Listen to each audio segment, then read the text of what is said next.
जोर से हालेलुया बोलो, जोर से। उठाओ अपने हाथों को एक बार फिर से, अपने लिए प्रार्थना करो कि परमेश्वर आज इन गवाहियों को सुनने के द्वारा और इस वचन को सुनने के द्वारा मेरा विश्वास बढ़े। जोर से बोलो हालेलुया। सुनो सुनो मेरी बात, आप मुझे देख रहे हैं, मैं एक विश्वास का प्रोडक्ट हूं। मैं विश्वास की पैदावार हूं। आप समझ रहे हो? मैं समझाता हूं कैसे। 2004 में जब मैं परमेश्वर में आया, क्योंकि 2003 में 2002 में मैं अपनी पढ़ाई को पूरा करके जलंधर वापस आ चुका था। मेरे दादाजी इनकम टैक्स ऑफिसर थे जलंधर में, और अलग अलग पंजाब में उनकी पोस्ट होती थी। जब उनको कैंसर हुआ तो मेरे घर वालों को किसी ने बताया कि जाओ, ये क्रिश्चियन लोग जो हैं ये प्रार्थना करके कैंसर ठीक करते हैं। मैंने इंटरेस्ट नहीं दिया बिल्कुल भी, और मेरी फैमिली जो है वो मेरे दादा के लिए प्रार्थना करवाने जाती थी। मेरे दादाजी की फैमिली ने फेथ नहीं किया परमेश्वर के ऊपर, और उसके बाद थोड़े समय के बाद जब मेरी अपनी फैमिली, मेरे फादर और मदर चर्च जाने लगे, किसी एक छोटा सा ग्रुप होता था, तो मैं गुस्सा करने लगा, ये बोलने लगा कि आप लोग क्रिश्चियन मत बनो, क्रिश्चियन जो है कुछ नहीं है। देखो 24 घंटे मेरे मंदिर में चीजें चलती थी, और मैं बोलता था कि नहीं, क्रिश्चियन नहीं बनना, ये धर्म बदलते हैं लोग, ये ना जानते हुए कि प्रभु यीशु मसीह जो है वो धर्म नहीं, वो जीवन बदलते हैं। आमीन। और उसके बाद जब मैंने उनको मना कर दिया, अपनी फैमिली को वापस ले गया और मैंने चर्च नहीं जाने दिया। 2004 में मुझे कुत्ते ने काटा और मैं मेंटली अपसेट हो गया। अटैक होने शुरू हो गए। डॉक्टर्स के बाद डॉक्टर्स, जिन पे मुझे मान था, सब जगहें, सब चीजें, सब जगह घूम लिया, और सुसाइड करने वाला था जिस दिन, सारी अकड़ निकल चुकी थी।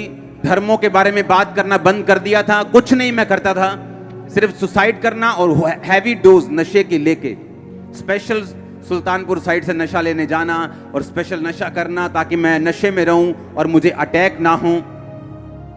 अपनी छत पे चढ़ जाना और मेरे भाई ने वहां पे आना और मैंने उसको देखना, और जब नीचे चले जाना तो मैंने रोना कि मैं इनके सामने अब नहीं रहूंगा, क्योंकि मैं सुसाइड कर लूंगा और मैं इनको, ये मुझे मिस करेंगे सभी लोग। अपने घर में मैं आया, अपने बेडरूम में जाने लगा, क्योंकि उस टाइम मेरा पूरा मन बन चुका था, मैंने कहाँ जाना है, कौन से फाटक पे जाना है, ट्रेन के नीचे सुसाइड करना है, नशा ज्यादा करके जाना है, पूरा प्लान बन गया। और एक हिंदू व्यक्ति अपनी पत्नी के साथ मेरे बेडरूम में बैठा था। वो उसी ग्रुप से थे जहां मेरे मम्मी पापा जाया करते थे प्रार्थना करवाने के लिए। मैं अंदर गया, मुझे अब कोई इंटरेस्ट नहीं रह चुका था कि कोई क्या करता है, कोई कौन से धर्म में, मुझे मालूम था मैं जा रहा हूं। उन्होंने मुझे बात करनी शुरू की, तू कैसा है, ये क्या हुआ तेरे को, बड़े धागे शागे पूरे बांध रखे, क्या हुआ तेरे को। मेरा बात करने का दिल नहीं था, मैंने नशा किया, फिर भी मैंने बात की कि ऐसा ऐसा मुझे प्रॉब्लम है। उन्होंने कहा ठीक है, हम प्रार्थना करेंगे ना आपके लिए, आप ठीक हो जाओगे। वो पंजाबी बात करते थे, तेरे लिए प्रेयर करांगे पर ठीक हो जाएगा तू। मेरे को लगा चलो मरना तो है ही, एक टेस्ट कर लो इनका। आप इमेजिन करो, रात के 8 बजे बाइक पर, मेरे पास बाइक होता था पैशन, रात को 8 बजे बाइक पर नशा करके मैं उनका घर देखने गया जहां वो चर्च लगाते थे, और नशा किया हुआ अंदर में गया और मेरे सिर पर हाथ रख के प्रार्थना हुई। और पहली प्रार्थना में जो मुझे करंट लगा, मुझे मालूम था कि कुछ तो है। ये मालूम नहीं था कि ये जीवित परमेश्वर है, ये एकमात्र परमेश्वर है, ये सब कुछ कर सकता है। क्योंकि हम जिन जगहों से निकले, हमारी कोठी है ब्यास में जहां पर सब बहुत बड़ा सत्संग होता है, वो हमने उनको दे दी थी और उन्होंने हमें बाहर जगह दे दी थी। हम वहां के परमानेंट मेंबर्स थे, हर जगह हमारा रोल था। एक्टिव रिलीजियस खानदान से हूं मैं, एक्टिव। ऐसा नहीं था कि हम परमेश्वर को मानते नहीं थे, नो, एक्टिवली मानते थे सबको। जहां मैं पढ़ता था वहां सब मेरे 90% दोस्त सरदार थे, तो उनके साथ में जगह जाता था, हर जगह, हर चीज मुझे मालूम थी। लेकिन इस बीमारी ने और इस मुसीबत ने, जब असली में मैंने हल ढूंढा, मुझे इतना तोड़ दिया क्योंकि अगर मैं ना टूटता, मैं उसी घमंड में रहता, क्योंकि धर्म इंसान ने बनाया, यीशु मसीह ने कोई धर्म नहीं बनाया, परमेश्वर ने कोई धर्म नहीं बनाया।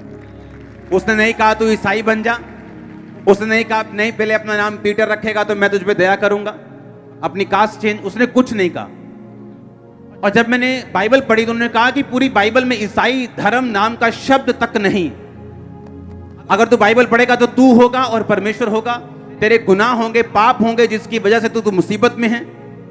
तूने विरोध किया परमेश्वर का, तूने गालियां दी परमेश्वर को, और तूने कहा कि मेरे घर में ये क्रिश्चियन लोग एंटर नहीं करने चाहिए, मुझे बुरे लगते हैं लोग। और परमेश्वर तुझको ढूंढ रहा है और तुझको वो पुकार रहा है, तुझ पे दया कर रहा है। और पहले दिन की प्रार्थना के बाद मुझे समझ आ गई थी कि परमेश्वर है। मैं आपको पता क्यों कह रहा हूं? क्योंकि जब लोग मुझे देखते हैं उन्हें लगता है कि मैं आसमान से स्वर्गदूत उतरा हूं। उन्हें यह नहीं मालूम मेरी हिस्ट्री क्या है, मेरा बैकग्राउंड क्या है। मैं आपसे 10 गुना ज्यादा पापी था जब मैं परमेश्वर में आया हूं। अब परमेश्वर में मैं आ गया, मैंने उनका घर देख लिया, उसके बाद प्रार्थना करवाई। एक छोटी सी बाइबल, नया नियम उन्होंने नीले कलर का दिया, बोला पढ़ना। मैंने कहा ठीक है जी, ये पेपर ले लो, रोज 20 मिनट प्रार्थना करना। मैंने कहा 20 मिनट तो बहुत ज्यादा, 20 मिनट ठीक है कोई बात नहीं। तेल मसा करके दे दिया, पानी मसा करके दे दिया, अच्छा इसको लगाना, ठीक है। और मेरे को जुआ खेलने की आदत थी, मैं पूल का चैंपियन था, पूल होता है ना, और जब जुआ खेलना पूल में लड़कों के साथ, बैटिंग लगानी लड़कों के साथ। एक शाम मेरी लड़के के साथ लड़ाई हो गई वहां पे जुआ खेलते वक्त, जिसके साथ मेरा जुआ चल रहा था, और मेरा इतना उसके साथ फाइट हुई, मेरा मन किया कि मैंने वहां जाना ही नहीं। और उसी शाम को मेरे को फोन आया चर्च से, अच्छा हमने ना रोज जाया करना है 5 बजे के बाद, तू तैयार है आने के लिए? मैंने कहा हाँ ठीक है मैं आता हूं, क्योंकि मेरा इधर से मन टूट गया और मैं उधर जाने लग गया। फिर मैंने रोज शाम को चर्च जाना शुरू किया। सुनो मेरी बात, मैं कैसे बदला हूं मैं आपको बता रहा हूं। मैं एकदम से नहीं बदला हूं, मसीह में आने के बाद भी, तौबा करने के यानी पहली प्रार्थना होने के बाद भी कमियां मुझे छोड़ के नहीं गई। उसके बाद हमें बैप्टिज्म का पता चला कि बैप्टिज्म होता है, बपतिस्मा होता है जिसमें आदमी डुबकी लेता है, और उसके बाद परमेश्वर को आप सचमुच ग्रहण कर लेते हैं, प्रभु आपकी जिंदगी में आ जाता है, पवित्र आत्मा आपको भरता है, आपकी जिंदगी से इस तरह से परमेश्वर आपकी अगुवाई करता है। मैंने कहा हाँ ठीक है, वो कैसे लेना है? तब वो बपतिस्मे हर संडे नहीं होते थे, हर हफ्ते नहीं होते थे, 2-3 महीने बाद कहीं 25-30 इकट्ठे हो जाओ तो बपतिस्मा देते थे। मैंने कहा ठीक है मैं बपतिस्मा लेने के लिए तैयार हूं।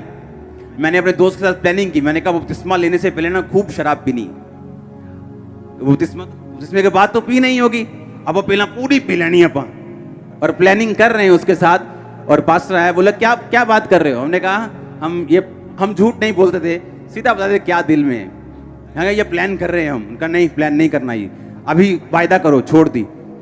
तभी वायदा करना पड़ा और छोड़ दी। अगस्त में परमेश्वर में आया, सितंबर में वायदा कर दिया, 2 महीने में सब कुछ हुआ। 2 महीने में सब कुछ हुआ। 1 या 2 अक्टूबर को मैंने बैप्टिज्म लिया 2004 में। तब से लाइफ कभी सेम नहीं रही। मैं दोबारा अपने नशों में नहीं गया हूं, अपने पापों में नहीं गया हूं, गंदगी में वापस नहीं गया हूं, दोबारा कभी तौबा नहीं की। एक बार की थी, वही पहली थी, वही आखिरी थी। हालेलुया। ऐसा नहीं पहले आ गए फिर वापस चले गए, फिर तौबा कर ली, फिर किसी लड़की के साथ गलत काम कर लिया, फिर तौबा कर ली, फिर आ गए, फिर शराब पी ली, फिर ऐसा कचरा मचरा मैंने नहीं किया अपनी लाइफ में। इसीलिए मुझे परमेश्वर ने बढ़ाया, ये सच्चाई। अब हुआ क्या, 2004 में परमेश्वर में आया अपनी मेंटली बीमारियों के कारण, अपनी फिजिकल बीमारियों के कारण, लेकिन मेरी लाइफ की प्रॉब्लम्स वही नहीं थी। वो तो सिर्फ परमेश्वर की एक शुरुआत थी मेरी लाइफ में, मुझको अपने में लेके आने के लिए। और जब मेरी वो प्रॉब्लम्स, मेरे मेंटली डिप्रेशन परमेश्वर में आने से और बढ़ गया, और मैं आधा पागल हो चुका था। प्रभु में आने के बाद भी दुष्ट आत्मा का अटैक बढ़ गया मेरे ऊपर, और मैं परमेश्वर से प्रार्थना, मैं परमेश्वर को जान चुका था, क्योंकि रोज संगति, शाम को 5 बजे के काम, अपने बिजनेस के बाद रोज संगति करता था, रोज एवरी डे। मेरे घर वाले मेरे खिलाफ होना शुरू हो गए, तू नशे कर ले दोबारा। वही घर वाले जिन्होंने मुझे भेजा चर्च में, वही बोलते थे नशे कर लो दोबारा, जो मर्जी करो, चर्च में नहीं जाना है, चर्च नहीं जाना, रोज शाम को नहीं जाना, बिजनेस करो, ये करो, बहुत बड़ा बिजनेस है, ये हो जाएगा, वो हो जाएगा, नहीं तुमको ऐसा नहीं करने। रिश्तेदार, ओए तो वापिस आएगा अपने धर्म में, तू तेरे को पछताना पड़ेगा, तेरे पास्टर को मारेंगे, थप्पड़ मारेंगे, पीटेंगे, उसे रास्ते में पकड़ लेंगे। आप नहीं जानते, रोज रोज घर में कलेश इतना होता था, आप इमेजिन भी नहीं। अगर आप कई लोग ऐसे होते, वापिस चले जाते। लेकिन शुरू से मैं अपनी फैमिली से हल्का सा अलग रहा था। मुझे इसका रीजन मालूम नहीं था क्यों ऐसा है। मेरे ब्रदर की ज्यादा अटैचमेंट थी, लेकिन मेरी थोड़ी कम थी, मालूम नहीं क्यों।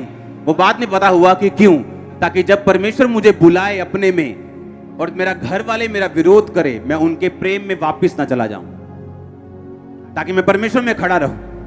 आप जानते हैं, आपकी लाइफ में कुछ भी हो, कई बार आप एक्सपेक्ट करते हो आपकी बहन आपसे प्यार करे, आप एक्सपेक्ट करते हो आपकी माँ आपसे ज्यादा प्यार करे, आपका बाप आपसे ऐसे करे, लेकिन आप नहीं जानते कि वो चीजें कई बार परमेश्वर ने ठहराई होती हैं ऐसा होने के लिए। अगर ऐसा ना होता, अगर मेरी लाइफ में मेरी फैमिली से मैं बहुत ज्यादा अटैच्ड होता, तो इतना कलेश जब घर में रोज हो रहा था, शायद मैं वापस चला जाता। पर उस कलेश में वापस नहीं गया, रोज चर्च जाता रहा, रोज अपनी कमियां ढूंढता रहा। अच्छा ये कमी है, अच्छा ठीक है, फिल्मी गाने नहीं सुनने, अच्छा ठीक है, ये नहीं करना, ठीक है, वो नहीं करना, ठीक है, ये नहीं करना, ठीक है, इसमें बॉयफ्रेंड नहीं गर्लफ्रेंड नहीं होनी चाहिए, अच्छा ठीक है, इसमें गलत काम नहीं करना, ब्लू फिल्म नहीं देखनी, ये नहीं करना, वो नहीं करना, चोरी नहीं करना, ठीक है, सारा कुछ ठीक है। अच्छा, जैसे जैसे मालूम होता गया वैसे वैसे मानता गया। बैप्टिज्म लिया, आई थिंक 3 महीने बाद ही बैप्टिज्म लेने के ले हैंड मैंने शुरू कर दिया था लोगों के ऊपर, लोगों पे प्रार्थना करनी मैंने शुरू कर दी थी। एक दिन एक अधरंगी आता है, वो बिल्कुल उसे उठा के लेके आए, और मैं भी बिल्कुल नया था, 3 महीने विश्वासी, उनको लेके आए मेरे सामने। छोटा सा चर्च था, उस पर प्रेयर हुई, मैंने देखा प्रेयर होते हुए अपनी आंखों के सामने। अगले दिन वो वापस आया, बोल रहा था, चल रहा था, कंप्लीट पूरा नहीं लेकिन चल रहा था। कल से जमीन आसमान का फर्क था एक दिन में। मेरे होश उड़ के मैंने पहली बार मिरेकल देखा अपनी लाइफ में लाइव। पहले तो मैं सिर्फ बातें सुन रहा था, मसीह बाइबल की बातें सुन रहा था या उनकी गवाही उनके मुंह से सुन रहा था, लेकिन ऐसा कुछ देखा नहीं था कि जो मुझे हिलाए, क्योंकि उस समय इतना इंटरनेट नहीं होता था, सिर्फ ब्रॉडबैंड होते थे BSNL के जो चलते थे। जब मेरी आंखों के सामने वो हील हुआ, मुझे विश्वास हुआ कि नहीं, अगर परमेश्वर इसको छू सकता है, वो मुझे भी छू सकता है। परमेश्वर ने मुझे एक ही बात बोला कि तू सेवा कर, तू प्रार्थना कर, लोगों को समझा। इमेजिन करो तब मैंने बाइबल और परमेश्वर ने कैसे मुझे इस्तेमाल किया। और जब मसीह में 3 महीने हो गए, मेरे अटैक बढ़ गए। जिस अटैक से मैं आया था वो कम हो गया, लेकिन और अटैक बढ़ गए दुष्ट आत्मा के। उसकी वजह से मुझे क्या हुआ कि मुझे रोज बाइबल पढ़नी पड़ती थी, क्योंकि जैसे मैं बाइबल पढ़ता था अटैक कम होने शुरू हो जाते थे। तो मैंने क्या करता था कि घर में जब मैं गया 10 बजे 5 बजे चर्च जाके, चर्च से आया 10 बजे 11 बजे 12 बजे, घर आते ही बाइबल पकड़ी अपनी छत पे, मॉडल टाउन हमारी कोठी थी, मॉडल टाउन के बीच में, अपनी छत पे गए, बाइबल पढ़ी 1 घंटा 2 घंटे 3 घंटे 4-5 घंटे जब बाइबल पढ़ ली, मेरा अटैक खत्म होता था और मैं सोने वर्गा हो जाता कि हाँ अब सो सकते हैं, अटैक कम हो गया। एवरी डे बाइबल मेरी एक दवाई थी, क्योंकि मैं दवाइयां खा चुका था, जलंधर के सारे बड़े डॉक्टर से दवाइयां खा चुका था, कोई असर नहीं, 1% भी नहीं। अब जब मैं बाइबल पढ़ता था, मेरे अटैक दुष्ट आत्मा के कम होते थे, तो मुझे प्रैक्टिकली मालूम था कि वचन मेरे अटैक कम करता है। तो रोज इसी चक्कर में कि मेरे अटैक कम हो जाए, बाइबल पढ़नी शुरू कर दी, रोज 6 घंटे 8 घंटे। हुआ क्या, 1 साल बाद, जब 1 साल मैंने बाइबल रोज 8-8 घंटे पढ़ ली, तब जब भी कोई बंदा चर्च में शाम को 5 बजे में जाता था, जब भी कोई बंदा अपनी मुसीबत लेके आता था, भाई साहब मुझे ये प्रॉब्लम है, अपने पास्टर को बोलना, पास्टर जी हमें ये प्रॉब्लम है। जैसे ही उसने प्रॉब्लम बोलनी, मैंने बाइबल से वचन निकाल लेना, क्योंकि बाइबल मुझे याद हो गई थी कौन सा वचन कहाँ लिखा है। जैसे ही उसने कहा मेरी ये दिक्कत है, मैं बाइबल उठा के बोलना कि देख वचन क्या कहता है, वचन ये कहता है, वचन ये कहता है। वचन में मैं मजबूत हुआ, क्योंकि परमेश्वर ने मेरे पीछे एक दुष्ट आत्मा को लगाया ताकि मैं लगातार वचन पढ़ता रहूं। इसलिए नहीं कि मुझे प्रभु से प्यार है, पहले प्यार व्यार कम था, लेकिन दुष्ट आत्मा से मुझे आजादी मिल जाए, ये चीज मेरे दिमाग में ज्यादा थी। वचन पढ़ना शुरू कर दिया। जब लगातार वचन पढ़ने की आदत पड़ गई, तब आदत पड़ गई, दुष्ट आत्मा तो चला गया। 2005 में मैंने आपको बताया था 40 रोजे मैंने 5-6 बार रखे, और उन रोजों में परमेश्वर ने मुझसे बात की थी कि हिया बांध दृढ़ रहे, मसीह में की गई मेहनत कभी व्यर्थ नहीं जाती। तो मैंने वो चीज देख के रोजे रखे। रोजों में मैंने आपको बताया कि परमेश्वर के एक दास के रूप में पवित्र आत्मा मेरे पास आया और उसने कहा कि इस तरह से प्रार्थना करनी, और जो भी मुझे बताया मैंने किया, और उसके बाद मैं हील हुआ। 2005 के बाद वो अटैक कभी नहीं हुआ वापस, कभी नहीं। मैं बिल्कुल फ्री हूं, बिल्कुल आजाद हूं। लेकिन परमेश्वर ने यूज किससे किया? एक दुष्ट आत्मा को। अपने में मुझे लेके आने के लिए किसको यूज किया? एक बीमारी को।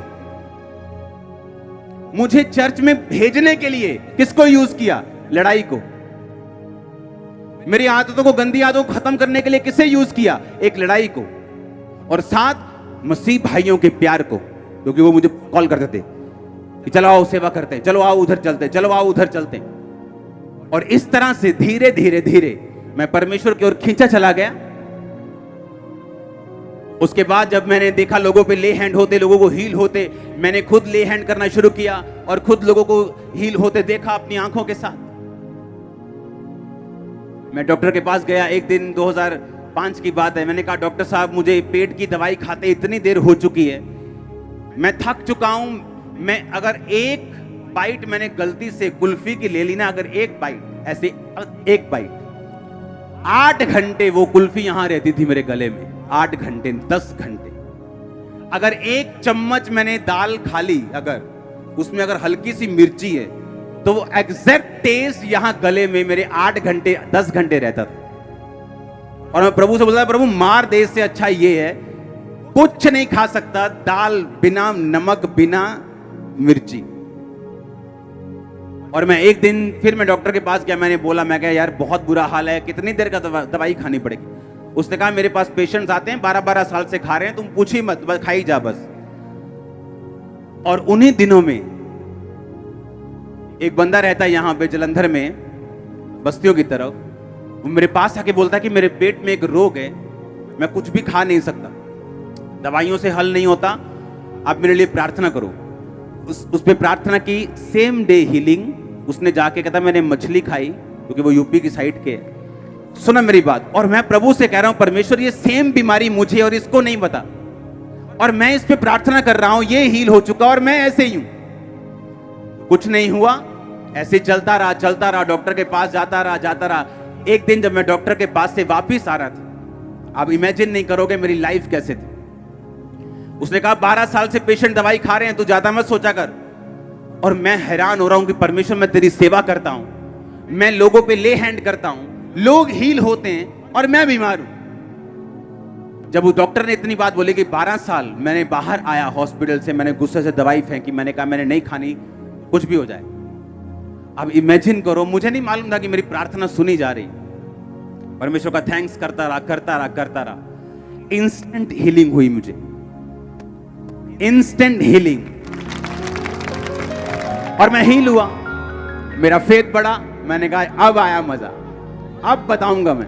सुनो, फिर लोगों, क्योंकि जैसे जैसे आप प्रभु में बढ़ते जाते हैं ना, आपका विश्वास बढ़ता जाता है, आपका फेथ बढ़ता जाता है। क्योंकि पहले तो प्रभु शेर मारेगा आपसे, फिर भालू मारेगा, फिर गोलियत मारेगा। आप समझ रहे मेरी बात के नहीं? वो शेर भालू का टाइम था मेरा, गोलियत का टाइम अभी नहीं आया था। वो शेर भालू मार रहा था प्रभु कि देख मैं तुझे कैसी बीमारी से निकाल रहा हूं। डॉक्टर जवाब दे चुके, देख मैं तेरे द्वारा हील भी कर रहा हूं और तुझे भी निकाल रहा हूं इन बीमारियों से। तब मेरा विश्वास बढ़ना शुरू हुआ सेवकाई के लिए। एज ए बिलीवर मेरा विश्वास इतना था कि मैं हील होऊं चाहे ना होऊं, मैं मरना जीना सब परमेश्वर में, ये पक्का था। लेकिन एज ए सेवकाई के लिए यह विश्वास पक्का नहीं था कि सेवा करने के लिए आपको दृढ़ विश्वास चाहिए होता है। लोगों ने टेस्टिमनी देनी शुरू की, गवाहियां आनी शुरू हुई, प्रोफेटिकली परमेश्वर ने मुझसे बात करनी शुरू की और परमेश्वर मुझे तैयार करता रहा। मुझे नहीं मालूम था मैंने खामरा में आना। आप जानते हैं इसी खामरा में, इस मिनिस्ट्री से शुरू होने से कई साल पहले हमारा गोडाउन था यहां पे किराए पे पीछे, और हमें मालूम नहीं था कि मैं यहां पे आऊंगा। गोडाउन था सैनिटरी का, टाइल्स का। सुनो मेरी बात। और इसी खामरा में जब मैंने एंट्री की थी तो मैं नशे करता था, इसी सेम खामरा में, और मुझे मालूम नहीं था कि मैं इसी खामरा में आऊंगा एक दिन। तब मैं मसीह में भी नहीं था, इस खामरा में तब से हूं मैं। सब गोडाउन जब लिया खामरा में, मैं आपको क्यों बता रहा हूं, ताकि आपको मेरा स्ट्रगल भी मालूम हो।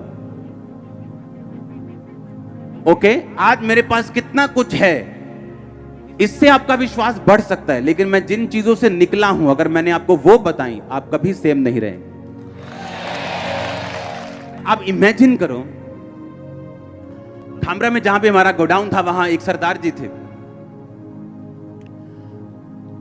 वो रोज शाम को जो आम लोगों के घरों में होता है, थोड़ा पैग लेना, ये लेना, वो लेना। एक दिन मुझे मालूम हुआ कि ये उन्हीं दिनों की बात है जब मुझ पे दुष्ट आत्मा के अटैक होते थे और मैं मसीह में नहीं था। मुझे मालूम हुआ कि उनको हार्ट अटैक हुआ। अब इमेजिन करना, मुझे उसी टाइम अटैक हुआ जैसे ही मैंने वो बात को सुना। मेरा एक दोस्त था अटारी बाजार में, वो उसकी डेथ हो गई, उसको ब्रेन अटैक हुआ। आप इमेजिन करो, सेम टाइम मुझे अटैक हुआ। मुझे ऐसा लगता था कि मैं किसी भी दिन मर सकता हूं, किसी भी सेकंड मेरी नाड़ियां फट सकती, कुछ भी हो सकता। ऐसे मैंने सहा है। और ये सारा टॉर्चर परमेश्वर कर रहा था और मुझे मालूम नहीं था कि मैंने कौन सी मुंह से बात निकाली है और यीशु मसीह को पसंद नहीं आई और वो अपनी महिमा के लिए अब मुझे खींच रहा है। मुझे मालूम नहीं था। हालेलुया। आप इमेजिन करो, उन दिनों में जब मैं परमेश्वर में आ गया, फिर मैंने बीमारियों से शिफा ले ली, कुछ बीमारियों से आजादी मिल गई, नशों से आजादी मिल गई, रोगों से आजादी मिल गई, बिजनेस बढ़ने लग गया, क्योंकि उस समय अपने बिजनेस से मैं परमेश्वर के काम करता था, कोई ऑफरिंग नहीं, कोई कुछ नहीं। उसके बाद जब 2007 में ये गोडाउन चला गया, हम कहीं और थे। उसके बाद हम खामरा में ऐसे ही मेरे मम्मी पापा घूम रहे हैं और वहां एक बोर्ड लगा था कि गोडाउन किराए के लिए खाली है। मेरे मम्मा पापा ने बात की कि हमें, हमारा बिजनेस बहुत बढ़ चुका है तो हमें गोडाउन चाहिए बड़े बड़े। उन्होंने कहा ठीक है, आप हमारा गोडाउन ले लो। तब हम खामरा में आए 2007 में। 2007 में मैं यहाँ पे आया। जब हमारा यहाँ पे गोडाउन होता था खामरा में, तब हम मॉडल टाउन शायद रहते थे। सिर्फ गोडाउन यहाँ पे था क्योंकि हमारा बिजनेस बहुत बढ़ चुका था। अब 2007 में जब मैं यहाँ पे आया, अब इमेजिन करो, अभी भी मेरी लाइफ की मेजर प्रॉब्लम्स हल नहीं हुई थी, अभी वैसी ही थी। जो प्रॉब्लम तो परमेश्वर ने डाली थी अभी वही हल हुई थी। लेकिन मुझे ऐसा लगता था कि मेरी लाइफ में जो इतनी बड़ी प्रॉब्लम्स हैं, मेरी लाइफ में जो और बीमारियां हैं, ये खत्म नहीं हो सकती, इनका कोई इलाज नहीं है, इनकी कोई दवाई नहीं। 2007 में मैं यहां पे आया, लोग, परमेश्वर ने मुझे बताया कि अब निकल यहां से जा। बाइक पे परमेश्वर ने रास्ता बताया। 2 फैमिलियों के परमेश्वर घर लेके गया, बिना किसी एड्रेस के, बिना किसी चीज के। और जिस गली के बाहर मुझे स्वर्गदूत ने रुकने के लिए बोला कि यहां पूछ क्रिश्चियन घर कौन सा है, उसी गली के बाहर, उसी गली में वो क्रिश्चियन घर होता था और पूरे मोहल्ले में एक ही क्रिश्चियन घर होता था। हालेलुया। और वो दोनों घर अभी भी इस चर्च के मेंबर हैं। और इस तरह से सेवकाई शुरू हुई। सेवा शुरू की बाय फेथ, लेकिन अभी भी लाइफ की स्ट्रगल्स खत्म नहीं हुई। आज जब हम इस रिजल्ट को देखते हैं, हाँ, इन रिजल्ट्स को देखते हैं, किसी को मालूम नहीं मैं किन चीजों से निकला हूं, कैसे अविश्वास से गुजरा हूं, कैसी फाइट से गुजरा हूं, कैसे कलेशों से निकला हूं, कैसी बीमारियों से निकला हूं। हर तरह का डॉक्टर मैंने देख लिया। 2004, 5, 6। अब इमेजिन करो, आज जब लोग टेस्टिमनीज को सुनते हैं, उनको लगता है कि वो आज का अंकुर देखते जो आज खड़ा है, उन्हें कल वाला मालूम नहीं वो बना कैसे। वो ऐसी फाइट थी मैं प्रभु को बोलूंगा कि दोबारा कर सकता है, मैं बोलूंगा नहीं, मैं दोबारा नहीं कर सकता। वो फाइट ऐसी थी। लेकिन बाइबल कहती, तूने जो मुझसे प्यार किया मैं तुझे छुड़ाऊंगा। सालों साल मैं गया हूं हुजूरी में, सालों साल प्रार्थना की, तब भी कहीं उत्तर नहीं मिले। तो क्या किया? कुछ नहीं किया, सेवा बढ़ाई, काम बढ़ाया और प्रभु ने उत्तर दिए। आज मेरी लाइफ में एक भी मसला नहीं है ऐसा जो अड़ा हो। आज सारे मसले हल है और इसीलिए मैं आपके हल कर पाता हूं। मैंने देखा आपके इस लाइफ में, इस जर्नी में, कि परमेश्वर से प्यार करना बहुत इंपॉर्टेंट है। अविश्वास में भी खड़े रहना बहुत इंपॉर्टेंट है। और जो लोग जल्दी में होते हैं, जल्दी, साल हो गया, 1.5 हो गया, 2 हो गया, मैंने देखा वो शैतान उनसे बहुत फाइट करता है। जब शैतान ये देख लेता है कि आपकी ये आशीष अगर लेट हो जाए, वो आपके विश्वास को हिला सकता है, तो वो परमेश्वर से आज्ञा मांग लेता है कि क्या मैं इसकी ये बरकत रोक लूं, क्योंकि अगर ये बरकत इसकी मैंने रोक ली तो तुझे मानेगा नहीं। पहले ऐसा लगता था कि मैं इंच करके बढ़ रहा हूं, ऐसे रेंग ऐसा लगता है पीछे किसी ने बड़ा सा लोहे का कोई लटका दिया और मैं एक एक इंच के लिए मुझे ऐसा जोर लगाना पड़ रहा है अपनी लाइफ के लिए। पर याद रखो, परमेश्वर में की गई मेहनत कभी व्यर्थ नहीं जाती। अगर वो पहले आपको संघर्ष ज्यादा दे रहा है, बाद में रिजल्ट भी आपका ज्यादा होगा। आप पहले प्रार्थना और उपवास में ज्यादा हैं, बाद में रिजल्ट भी ज्यादा होगा। आपने ज्यादा दुखों को सहा है, ज्यादा सुख भी आपके पास होंगे। ज्यादा सताव आपने सहा है, आपकी टेस्टिमनी बड़ी होगी। जो कुछ भी आप परमेश्वर को दे देंगे वो कभी व्यर्थ नहीं होगा। वो मेहनत चाहे बोने में हो, प्रार्थना में हो, फास्टिंग में हो, विश्वास में हो, वो व्यर्थ नहीं जाएगी। हालेलुया। इस तरह से परमेश्वर ने मुझे बढ़ाया, टेस्टिमनीज को सुना, बाइबल को पढ़ा, अपनी लाइफ में एक्सपीरियंस किया और फिर आपकी लाइफ से एक्सपीरियंस किया कि वो कुछ भी कर सकता है। आमीन। उसके लिए कुछ भी पॉसिबल है।